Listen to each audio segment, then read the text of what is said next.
This is Sheryl from Tutoring with Sheryl. I am hopping in today to talk to you about how to get your kids reading this summer. And I think many parents will be exactly the way you are, and they'll be like, my kids don't want to read. Why is that? And honestly, it's a battle. I remember my kids, I would say, are you reading? And my daughters were so good about this. Oh, yeah, I'm reading. But then my son would never put a book down. So each child is different, each child is wired differently. And I think sometimes I just was thinking that my children can read, and I love to read, so therefore my children should read, and they should love to read. And that is not the case. I mean, like literally, every person is wired differently. And I think I've said this either in a blog post or somewhere on a video. Like I hear this from some of my students where they don't like math. Okay. And I'm like, that's okay. I'll teach you how to do math. And then we think, oh, just because I've taught them how to do math, they're going to love math. I still don't like math. I mean, I don't mind teaching it, but I got to tell you, it is not something I don't wake up and go, ooh, it's math time. That's not how I'm wired. But I got to tell you, and my husband will tell you the same thing, that if we walk by a bookstore, I'm like, wait, I want to go in there. And he's like, here we go. But that's how I feel about his farm store. So it's okay. So the goal of this particular video is to think about how can we get kids excited about reading. And I think sometimes we don't realize that we should probably be starting this when they're younger. Okay. I mean, I think there's some validity to this. Read to your child in utero, listen to books. I remember my son-in-law was studying to be a lawyer when they were expecting our first grandchild, and he would sit there and read his law books out loud. I don't know if he did that in utero, but I know that when she was born, he was still in law school, so he'd just read them out loud. And I mean, my granddaughter, if she can have a book in her hands, she's super excited about that. So let's just talk for a second about how can we get the little ones excited about reading. And I think first of all, they have to understand the language that they're being read in. And I think sometimes we think I'm just going to talk baby talk to the kids because we're trying to speak like them, but we really need to model good speech behaviors. Okay. So and I take it from somebody who made that mistake. But just looking back in retrospect, really speaking to them. I mean, you don't have to speak like a college professor. I mean, we're not speaking to our kids that way, but we aren't using the lowest possible language, but we're using language that they can identify with. And then and I think I've used this example in another video somewhere as well. Like if you're walking outside and you see a flower, well, if you know the name of the flower, say, oh, look at this flower. It's a rose. And then if you know another name for it, or if you see another flower next to it or a vine next to it, talk about all that, because you're going to help them understand the world around them. Background knowledge is so important. I just think it's important to talk about what you see so that when they're seeing it, they're like, oh, I understand that. Oh, I've seen that somewhere before. And then also just giving them experiences. Staying home is great. It feels safe. It feels comfortable. But if we only stay home and we never go anywhere, I mean, if you only take your child to the grocery store with you, and that is the only their world, I want you to think of it from the perspective of the child. Their world is home, daycare, and the store. That's all they're going to know. And then they don't have any associations when they go to read. And I see this a lot with the kids that I've taught in the past, and even in some of my current tutoring students, where they just can't make those connections because they've never seen an ocean, or they've never been to the zoo to see, some monkey of some sort in person. So then we work on that background. So, oh, hey, let's look up a picture. Let's look at that and see and learn a little bit more about that. So I wanted to show you some things that I actually just did an Instagram live on this. And I wanted to share with you some things that I have recently acquired. Some of them I've had for a while, but I went to a garage sale this weekend, and I was looking for things for my granddaughter, who again loves books. She's not reading yet. She's not even 4, but I mean, like, her favorite thing is a book. And I just find it so interesting. She's even got her own little bookshelf in her room. It's probably about 4 of those across, and it's just filled with books. And I think it's great that she loves books. But she's also really good with other things. So don't think that that's the only thing that she does. So I was at a garage sale of a former student of mine who I taught when she was younger, and her mother had actually been a substitute teacher in my classroom multiple times. And so they had a lot of school things. I was like, oh, okay, you don't have to buy everything. Telling myself that. But I found some real gems. So let's talk about these cards that I found. I'm just going to take this off. These are little cards that have little buttons or black buttons on them. Okay, they're flat. And it comes with a little pen called Hot Dots or whatever. And when it says find the matching letter, so we're talking about letter identification. And then there's a picture of something on here. So we have rake, rake, and then they, I don't know if it'll work while I'm holding it up, but if they press the right one, way to go. Oh, I'll do it again so you can see it. Good choice. Okay. But if I go to B,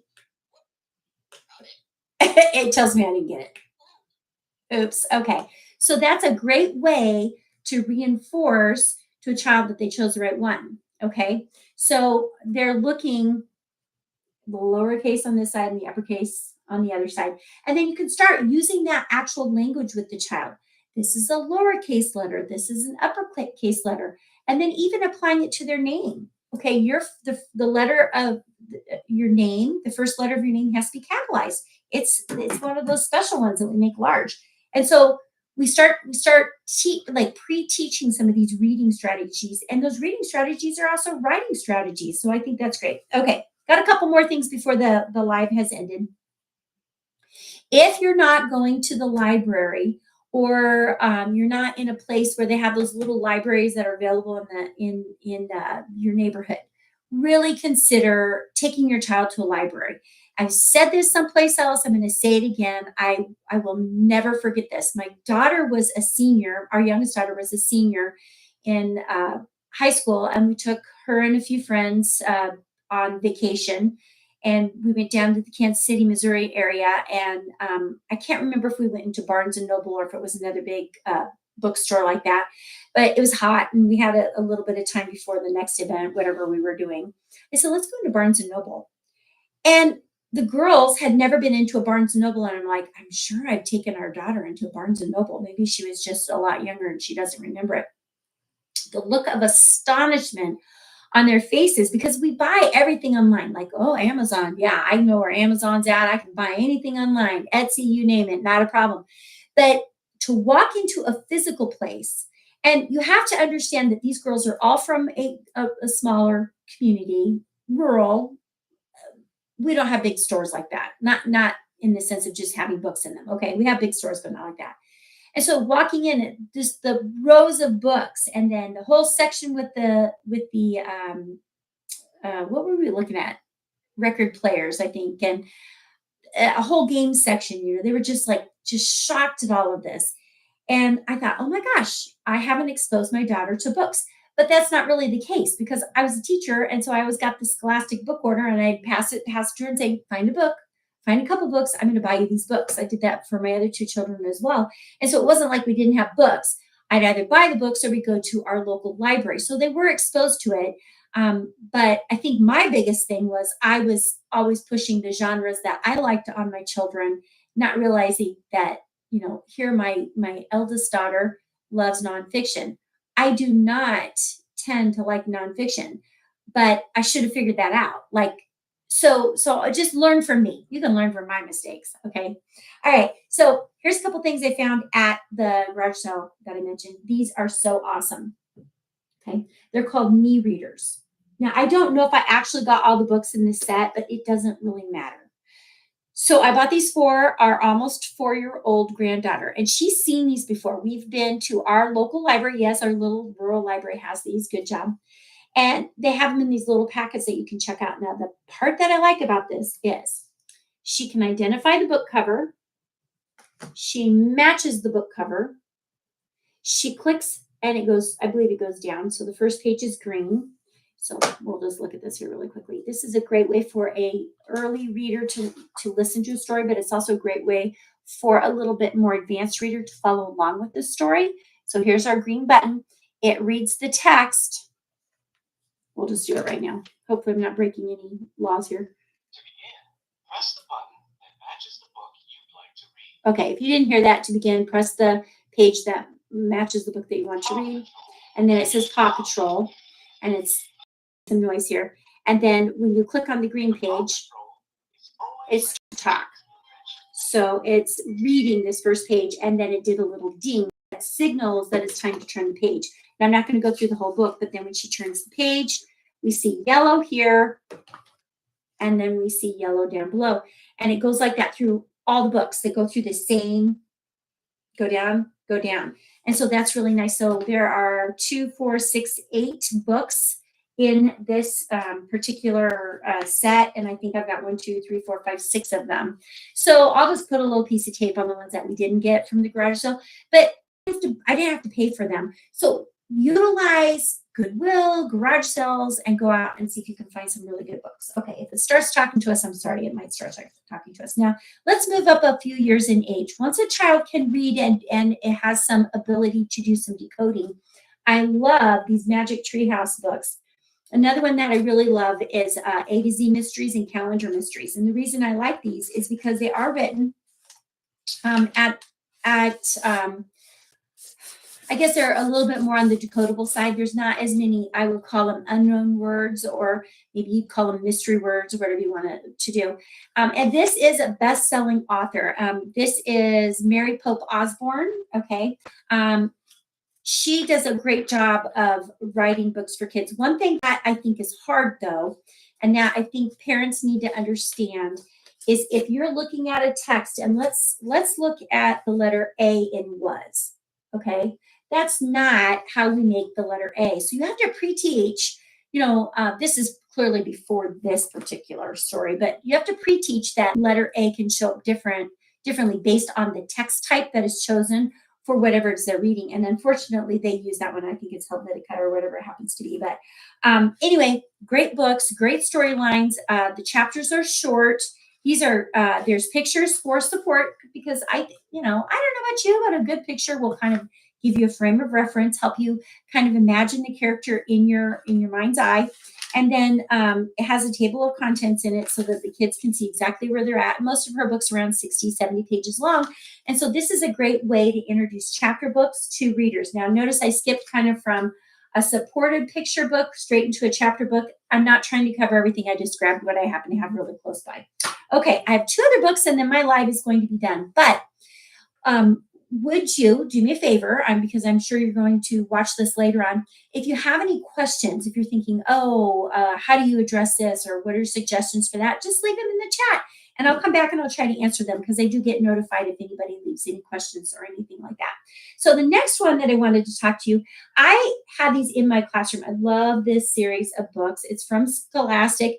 And honestly, I'm pretty sure that each one of the different titles has a different author. The I Survived Hurricane Katrina 2005 was written by Lauren Tarshish. And again, I'm really sorry. I have a couple more over there, but I'm not going to get up to go grab them. But the reason I like these books is, again, we've got support with some pictures, not a lot. We've got some support with some pictures. And then they also are quite short.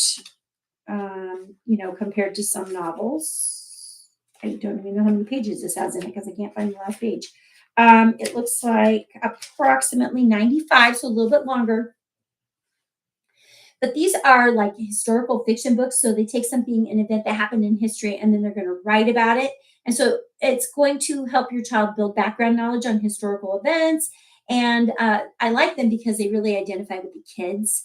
And so kids kind of get hooked into this series. So if we're looking for ways to really get our kids to be reading, these are some really great book suggestions, just classics that kids like. Of course, we've got Charlotte's Web, and we've got Old Yeller, and we've got Where the Red Fern Grows, and all those. But again, you have to remember that each book is written at a different reading level. And here's another suggestion. I use it all the time in the classroom. If you're not sure if your child can read the book, I just did this with a neighbor girl that I saw at the library. She's going into first grade, and she wanted to know if she could read this book. I'm like, open it up, let's see. And so I said, just open it up to the middle, read the page. And she was able to read the majority of the words. And then she was able to tell me what was on the page. So that's a great way to determine whether or not the child can read it. I did tell her, I said, go ahead and read it on your own, but I think mom and dad might like to read that book with you. And mom was right there and heard that. So, use my words if you want. Okay, last book that I'm going to talk about. I love this book. Jacqueline Davies has this series, the Lemonade War series. I have not read the series. Literally, I have not. But I can highly recommend this particular book, and I use it in my teaching practices. And the reason I like this book, and this is a great one to grab if you've got a reader who's being reluctant right now, is it has a single mom in it, and she's raising these two children, and they're about a year and a half or so apart in age. And then the little sister ends up, she's so advanced, the school decides to allow her to skip third grade. So she's a second grader going into third grade. She's going to go from second into fourth grade.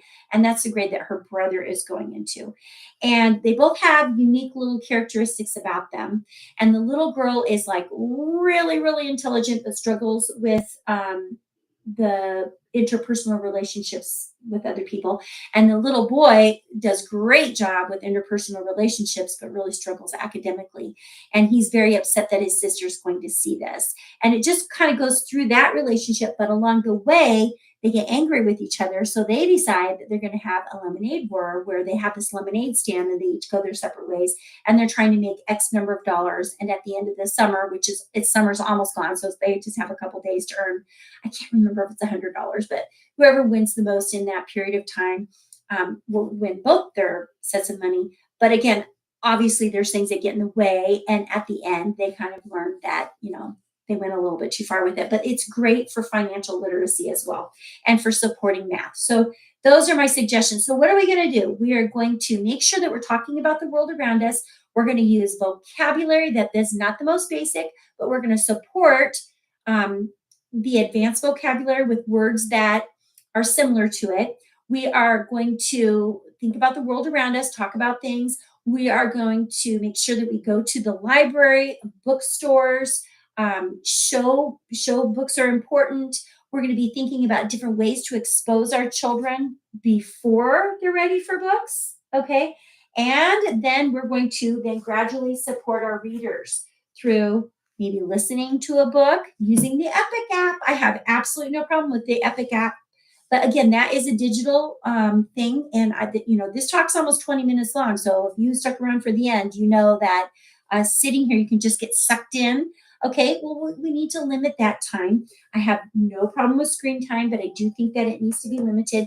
And then we're going to look for some really great books that kids can sink their teeth into. And then another thing that I didn't mention, and I will end with this, is sit down and read a book with your child.